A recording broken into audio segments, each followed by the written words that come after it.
भगवान राम ने कहा, हनुमान आज जो मांगना चाहते हो मांग लो। तब हनुमान ने क्या मांगा? अच्छे से अच्छा चरित्रवान व्यक्ति अगर छोटा है, किसी पद पर नहीं है, तो हम उसको सम्मान नहीं देते हैं। हम अपने घर के नौकर को कहाँ सम्मान देते हैं? बेईमान से बेईमान व्यक्ति अगर पद पर विराजमान हो तो सभी उसको आदर देते हैं। समाज में चरित्रवान ईमानदार को कहाँ सम्मान मिलता है?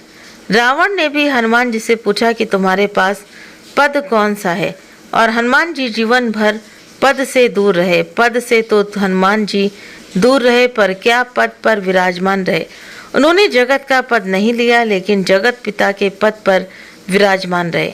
आपने ये घटना तो सुनी होगी, जब भगवान ने एक बार हनुमान जी से बहुत भाव में बोले। भगवान ने कहा, हनुमान आज हमारे मन में एक बात आ रही है, मानो तो कहें।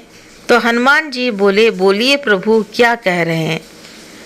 तो भगवान बोले, हनुमान तुम्हें तो मालूम है कि कोई जगत में हमारा तनिक सा भी कार्य करता है, सहयोग करता है, तो हम उसको 10-10 गुना करके वापस करते हैं।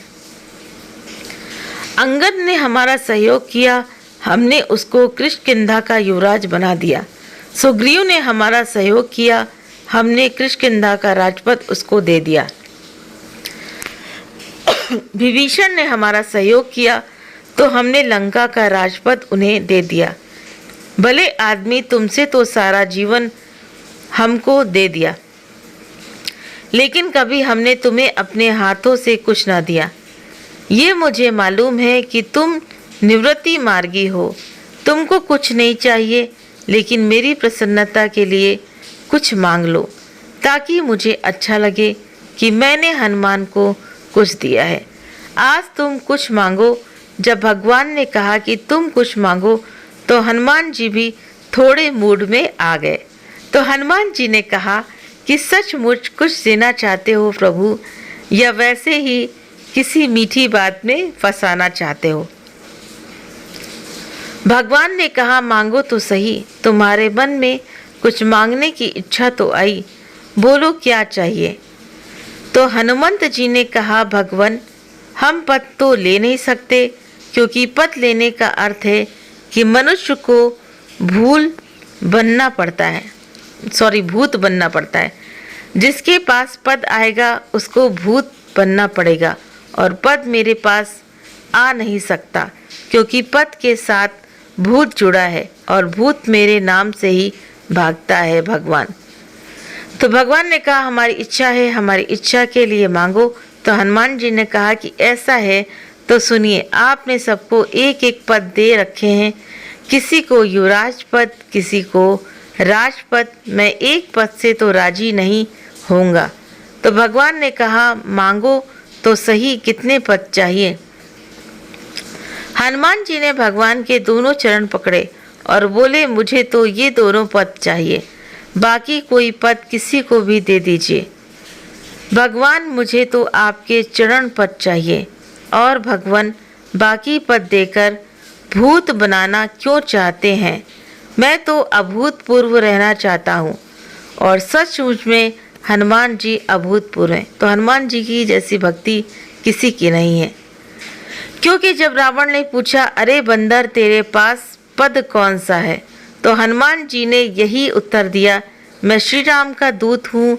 दूत स्वामी का संदेश वाहक होता है, स्वामी का हितकारक होता है, स्वामी का प्रभाव स्थापित करने वाला होता है। शास्त्र में दूत के कई गुण बताए गए हैं। दूत वही जो अपनी बात बिना संकोच के धड़ल्ले से बोल सके। दूत विलक्षण स्मरण शक्ति वाला होना चाहिए। दूत की वाणी अकाट्य हो। दूत जो तर्क प्रस्तुत करे, सामने वाला उसको काट ना पाए। इतना गुण, इतनी विलक्षण प्रतिभा, इतना विलक्षण गुण व ज्ञान किसी दूसरे वानर में दिखाई नहीं देता।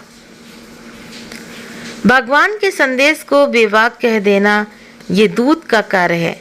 जानकी जी के पास जब हनुमान जी पहुँचे हैं, तब जानकी जी चिता बनाकर जलने को बैठी हैं। त्रिजटा से माँ सीता जी अग्नि की मांग करती हैं। त्रिजटा ने समझाया, बिटिया धैर्य धारण करो। निसीन अनल मिस सुनो सुकुमारी, और समय एक जैसा नहीं रहता। अभी अंधकार है, प्रकाश भी होने वाला है, लेकिन त्रिजटा का भी जानकी जी पर प्रभाव ना हुआ। जो जानकी जी चिता बनाकर जलने के लिए बैठी थी, श्री हनुमान जी ने अपनी वाणी से जानकी जी को भगवत प्राप्ति का भरोसा दिला दिया कि माँ चिंता मत करो। माँ ने पूछा, क्या कभी प्रभु मुझे मिलेंगे? और ये प्रसंग बड़ा मार्मिक है। जब ये परिचय हो गया कि हनुमान भगवान का दूत हैं और मुद्रिका यही लेकर आए हैं, तो उस मुद्रिका को देखकर और भगवान के स्वभाव का सुमिरन कर जानकी जी की आंखों से आंसू की झड़ी लग गई। तो सच बात है कि भगवान राम ने हनुमान से कहा मांगने के लिए, तो हनुमान जी ने क्या मांगा कि भक्ति ही मांगी। संसार की अगर वस्तुएं हम भगवान से मांगते हैं तो वो तो नष्ट होने वाली हैं, वो रुकने वाली नहीं है। तो भगवान से भगवान को ही मांग लिया जाए। तो उम्मीद करते हैं कि ये कहानी आप सभी को पसंद आई होगी, ये प्रसंग आपको पसंद आया होगा। वीडियो पसंद आया तो वीडियो को लाइक करें, चैनल पर पहली बार है तो सब्सक्राइब करना ना भूलें। आप सभी के सहयोग के लिए बहुत बहुत धन्यवाद, और आप अपने कमेंट करके ज़रूर से ज़रूर बताएं। Thank you.